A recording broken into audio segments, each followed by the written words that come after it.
Departamento de Ciências da Comunicação, FCSH, UNL.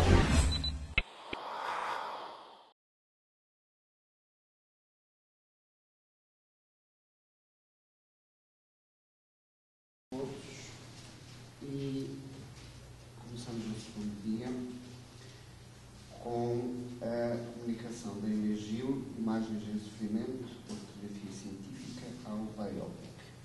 Obrigado por ter vindo. Eu é que agradeço ao professor Fernando Cascais por me ter convidado e dar-me a possibilidade de trabalhar sobre este magnífico e muito intrigante espólio do Hospital Miguel Bombarda.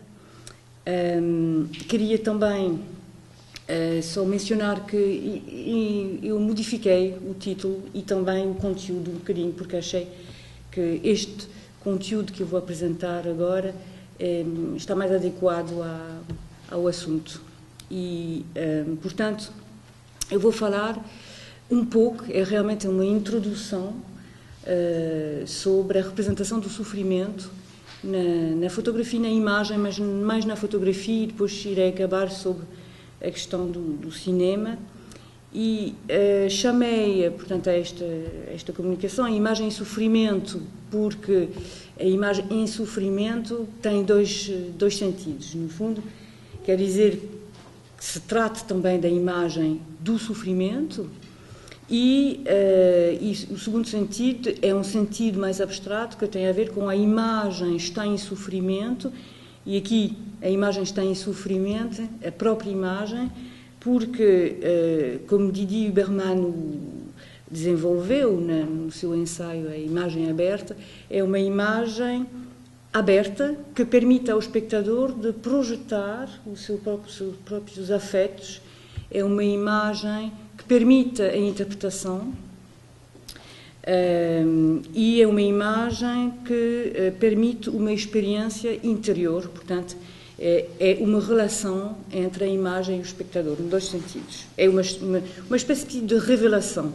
E vamos ver como as imagens de arquivo, fotografias, porque é importante referir que são fotografias do arquivo do Hospital Miguel Bombarda, de facto, permitem essa experiência interior no espectador. Eu vou começar com imagens de sofrimento. Não são bem, isso é um bocadinho ambíguo, a questão do sofrimento nessas imagens. Portanto, vou começar por mostrar, se me deixar, desculpa, as imagens de Désirée Dolleron,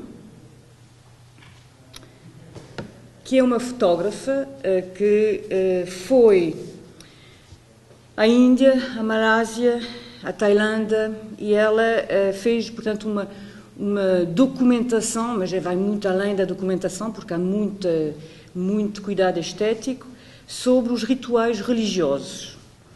E, portanto, essas fotografias que, aparentemente, portanto, eu vou passar, são imagens de puro sofrimento, no fundo, são imagens que mostram a iluminação mística através do desafio à dor. Não é? Tem que ultrapassar a dor para chegar a uma nova etapa da sua vida. Portanto, é todo um trabalho de ultrapassagem à dor como ritual iniciático. Continuamos a ver algumas imagens. Até aqui não há contemplação mórbida da parte do espectador. Não é? Pelo contrário, não há contemplação mórbida. Porquê? Porque não se trata de um sofrimento causado por uma doença, não é? Que não tem sentido. E que há um sentido que nos é muito difícil de aguentar, é o sofrimento quando é gratuito, quando não tem sentido. Quando tem sentido é muito mais fácil aguentar na vida, mas também na imagem. Uma imagem que mostre um sofrimento com sentido é muito mais fácil de olhar do que uma imagem como veremos, não é? No caso das fotografias do hospital, são muito mais difíceis de sustentar. Portanto, outras imagens, são belíssimas imagens, muito espetaculares, mas estas imagens realmente glorificam a vida. Não é? São imagens que mostram que o sofrimento permite continuar na vida, permite evoluir, crescer na vida. Portanto, existe uma transfiguração, uma purificação das almas, e eu penso que, obviamente, no primeiro impacto do espectador é difícil, não é? Porque nós, se conhecemos o contexto, como espectador, conhecemos o contexto desses rituais iniciáticos, nós também ultrapassamos essa dor, porque eles, aliás, ultrapassam. Essas imagens são imagens de pessoas que já sofreram, mas com o desafio à dor ultrapassaram a dor. Aliás, o que é fantástico é que não há sangue. Eu acho isso um sintoma, bom sintoma, não é?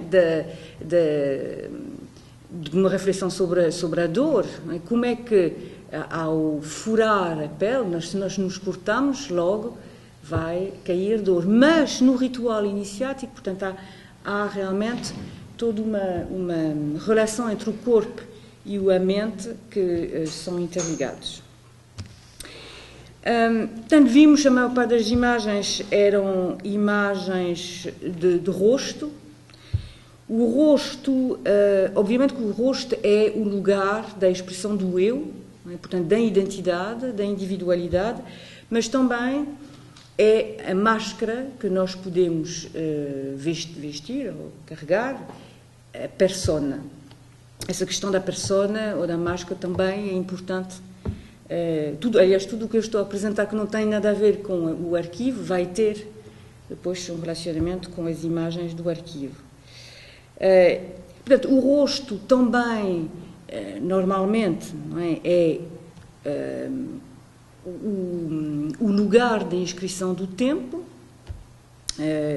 Dominique Baquet, que é uma ensaísta sobre a fotografia, escreve que, de facto, pode-se falar de rosto-tempo ou ainda memento mori. Está escrito, lembra-se da morte. Não é? Cada rosto tem escrito, não te esqueças que vais morrer. E, portanto, uma das fotografias mais conhecidas de Mapplethorpe é esta fotografia, que é um autorretrato, ou autorrepresentação, seria mais na questão da autorrepresentação, de 1988, em que nós vemos o fotógrafo, o rosto do fotógrafo, que surge das trevas, tem esse rosto onde está, de facto, inscrito o tempo,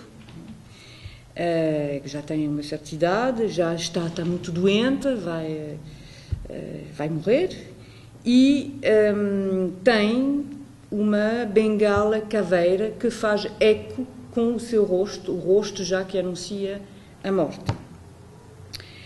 Portanto, essa fotografia é importante porque aqui também há um sentido.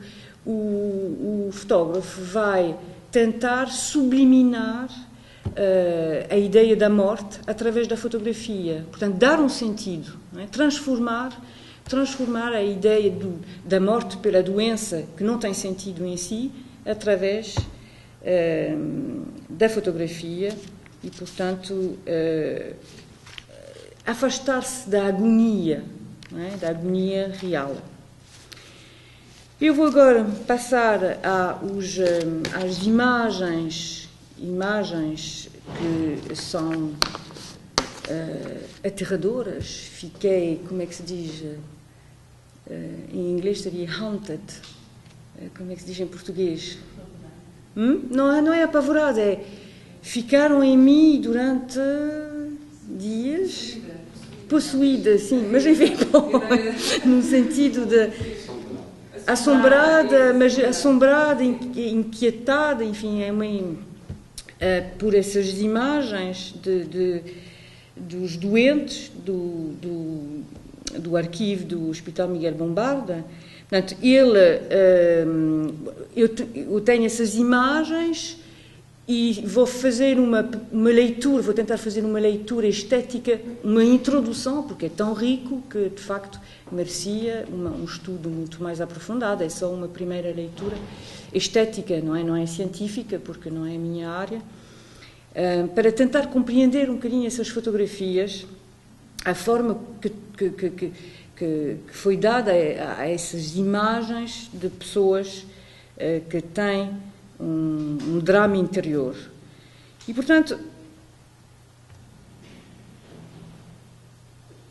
se calhar vou passar algumas.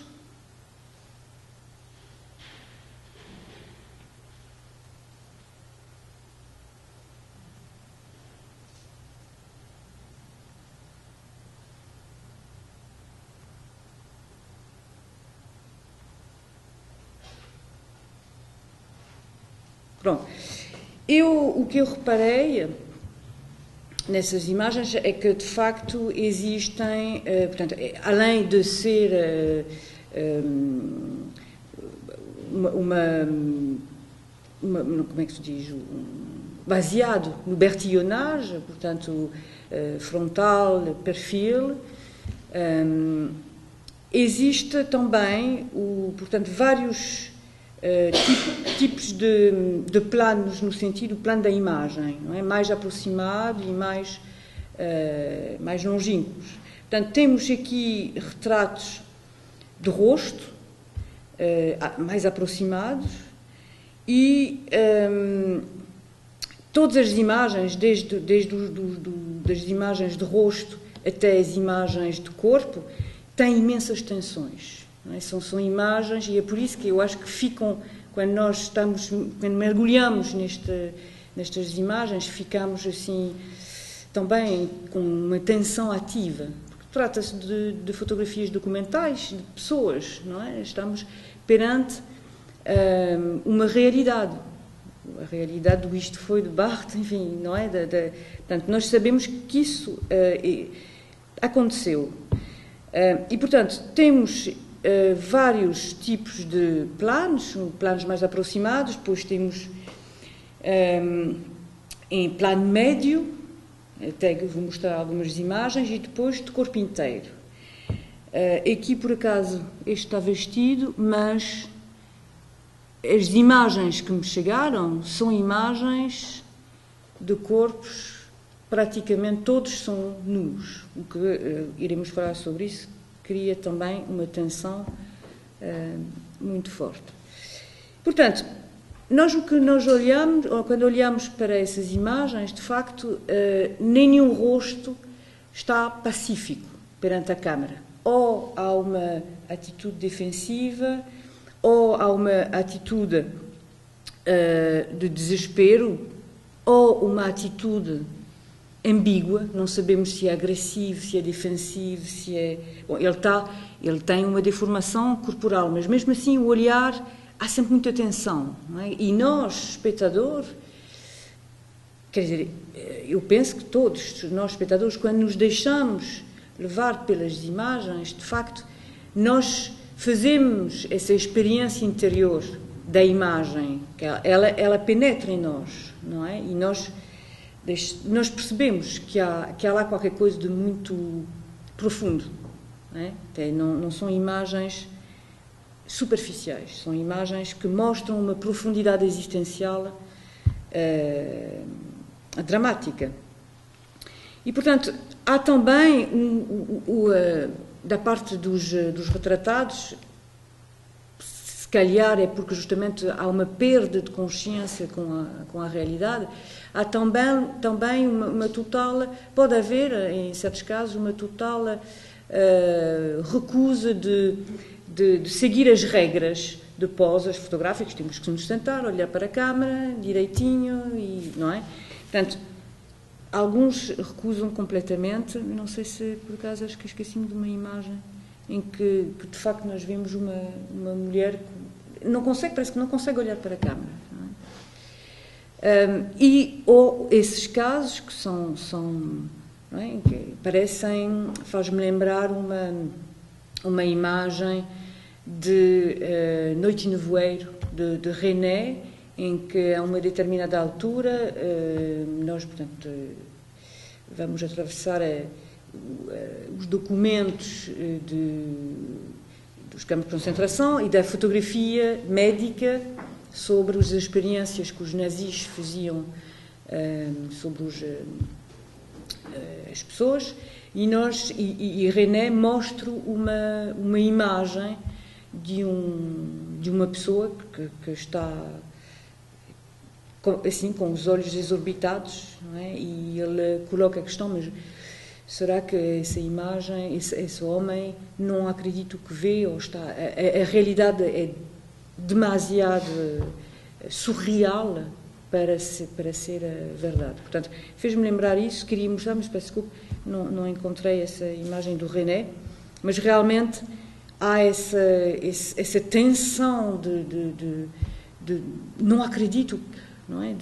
Interior que está muito presente e que nos toca, não é? Portanto, não há, também o nosso olhar não é pacífico, não pode ser pacífico.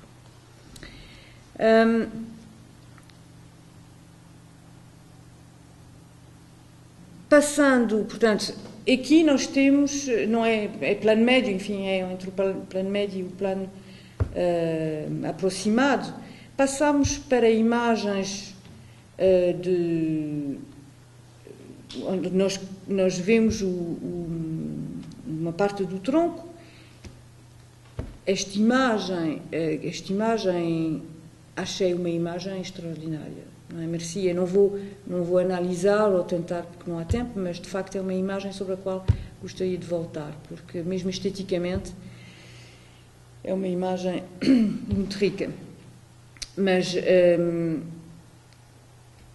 seja neste caso, eles não estão a olhar para a câmara. Este sim, não é? E aqui, obviamente, que é uma imagem, iremos ver também uma imagem de corpo inteiro, é uma imagem, parece um fantasma, não é? E é isso que também eu questiono. Porquê, mesmo nas imagens de corpo inteiro, porquê um fundo preto? Como vamos ver, o fundo preto dramatiza ainda mais o drama das pessoas, não é? Vamos ver também umas imagens que têm um fundo branco, que é muito mais documental, não é? Documenta-se o fundo branco, vemos também essas imagens, mas porquê fotografar os pacientes quando sem roupa nenhuma? Para o quê? Para mostrar a patologia? Não faz muito sentido, não é? Há um olhar, eu acho que nessas fotografias o que é incomodativo é que há um olhar intrusivo nas pessoas, e nós estamos também a ter este olhar, porque estamos a olhar para as fotografias. Há um olhar, como é que me posso dizer, um olhar que é invasivo, exatamente, é um olhar invasivo. Nós invadimos a intimidade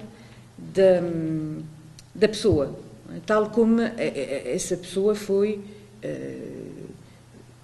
vítima. Eu acho que há um olhar voyeur desnecessário sobre o corpo dessas pessoas. Mas, realmente, faz parte, penso eu, da fotografia médica. Não sei, desconheço bem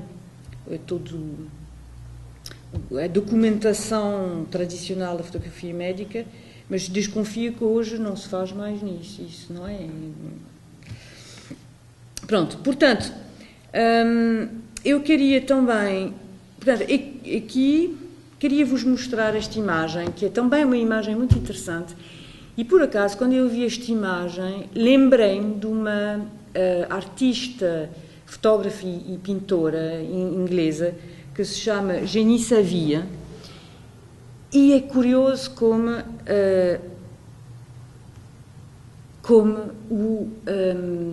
a fotografia, as imagens são parecidas. Vou só vos mostrar. Jenny Savy, o que é que ela fez nesta imagem? Ela faz uma crítica aos estándares de beleza de hoje, que tem que seguir alguns padrões, não é? Para serem aceitos pela sociedade. E, portanto, o que é que ela faz? Ela espalma o seu corpo contra o vidro e depois é fotografado, não é? Através do vidro.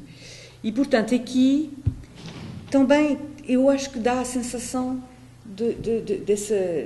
dessa pessoa, dessa mulher, ter o rosto espalmado, não é? Portanto, um sofrimento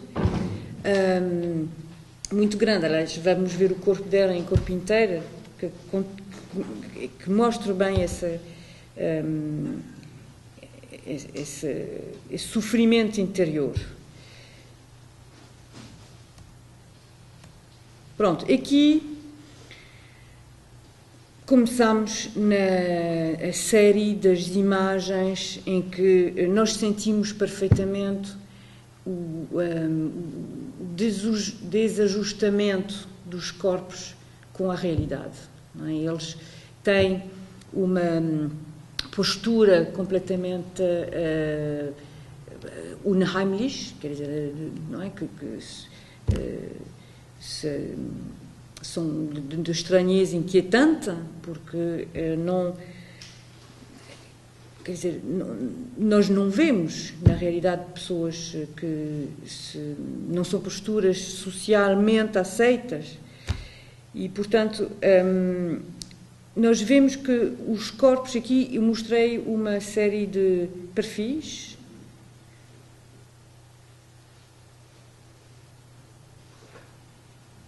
Estas imagens têm um fundo preto e realmente parecem sair de um outro mundo, não é? Das trevas também. Acho que gostava de saber quem fotografou, porque é verdade que são imagens muito intrigantes.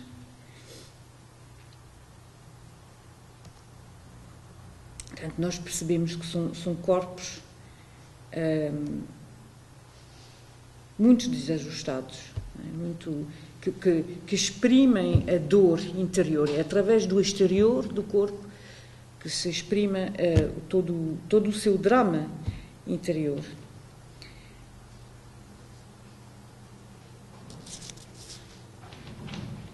O que é também,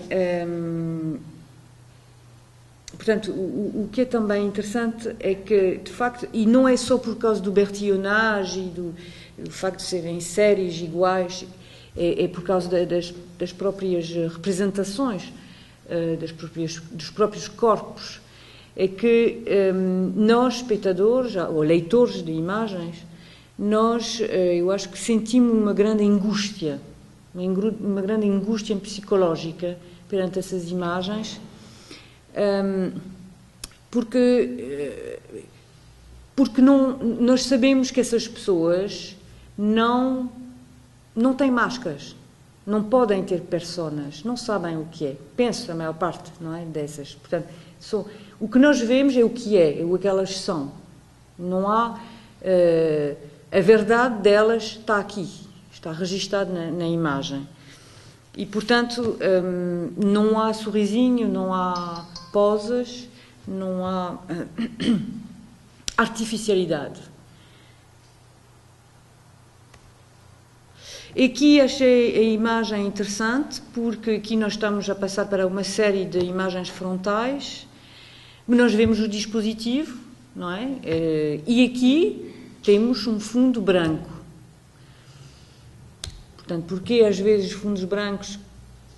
Bom, a nudez é uma incógnita, mas porque às vezes fundos brancos, outros fundos pretos?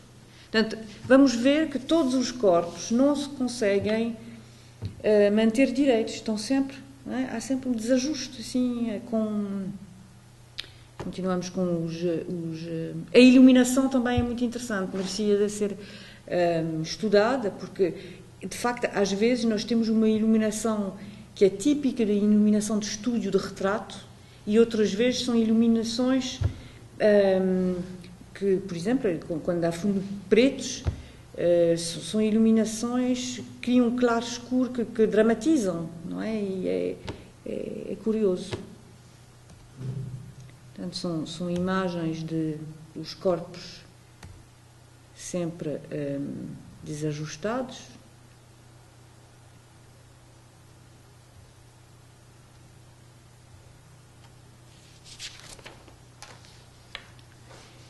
Portanto, nós estamos perante uma perda de identidade. Quando falei de não há máscara, eu acho que quem tem identidade assumida consegue ter uma máscara, consegue ter uma persona.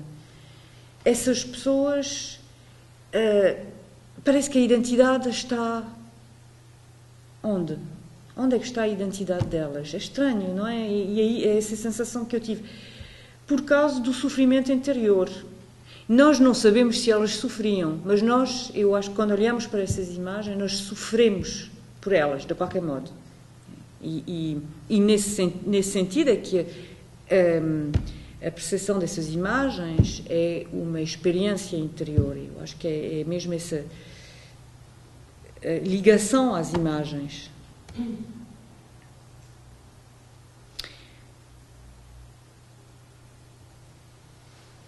Aqui é uma série de, não sei também se era do ponto de vista científico, entre aspas, eles queriam os braços cruzados, mas já há uma série de imagens. Por exemplo, se repararem nesta fotografia, portanto, temos o fundo preto, a pessoa iluminada perfeitamente, não é? Quem fotografou, quem iluminou, sabia muito bem iluminar. Não é? Isso não. Mas, se repararem com esta imagem parece mais uma imagem de estúdio. É diferente, não é? Uma imagem... Não sei, a iluminação é diferente. Mas são imagens de corpos... Mas sabemos que foram tiradas pela mesma pessoa? Não faço a mínima ideia. São imagens que fazem parte do espólio, não é? Portanto também é difícil, acho, compará-las. Não pode-se comparar. Desde que faça sentido, podemos comparar. O facto de tentar compreender porque é que foram feitas algumas escolhas sem saber quem tirou. É por isso, eu acho que o projeto de investigação é mesmo para ir não é? Para compreender, perceber o que é que se passou, como é que era feito, e é isso que é interessante. É um princípio, no fundo, não é? Essa imagem, portanto, é a imagem da mulher que tinha o rosto assim, espalmado, a boca assim. Portanto, e são imagens esteticamente belas. Agora, isso é que é um problema. A Suzanne Sontag escreveu um livro que se chama Perante o Sofrimento dos Outros, em que ela diz que, de facto, estetizar o sofrimento não é aceitável. Não é aceitável. Aqui, não sei se houve, de facto, desejo de estetizar o quê? Um sofrimento, é muito... Estas imagens são aterradoras, não é? Quer dizer, portanto, aqui são imagens também, para mim, são quase imagens muito próximas das pessoas que estavam em campo de concentração, não é? Esta é uma imagem de pesadelo. Bom, também aqui a iluminação, não é? Parece uma iluminação cinematográfica, enfim, é muito estranha. Agora, a imagem que eu vou vos mostrar nós até aqui tivemos uma relação de sofrimento para com as pessoas. Agora, quando eu cheguei a esta imagem, de repente a minha posição mudou. Porque, de repente, eu leio, na própria imagem temos uma identificação, da pessoa. A identidade aqui está presente através do texto. E, de facto, sabendo que é um assassino sádico, já não sinto sofrimento. Não sei se eu é que sou... mas não sofro. Não é? E, no entanto, ele faz parte. Não é? Mas o facto de ter uma identidade, de ter uma identificação e de... Acho que a relação, portanto, a experiência interior desaparece. Não é? Já é outra coisa. E para acabar, queria só vos mostrar, portanto, uma imagem que é um rosto. É um rosto, no entanto, que parece que a cara está a decompor-se. E fez-me lembrar, e isso tem a ver com o segundo sentido da imagem em sofrimento, quando o nitrato, quando as fotografias, os filmes que eram feitos em nitrato de celulose vão se decompor. Há um realizador americano que se chama Bill Morrison, que trabalha muito sobre a imagem decomposta e, portanto, queria-vos mostrar um exemplo que tenho aqui desse filme. Ele fez vários filmes com imagens decompostas, mas aqui estamos realmente perante, fisicamente, uma imagem em sofrimento.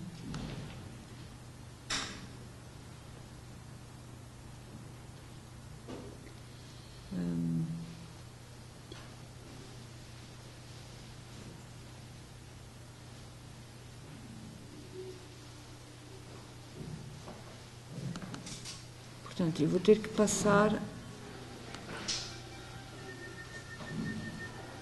Isso.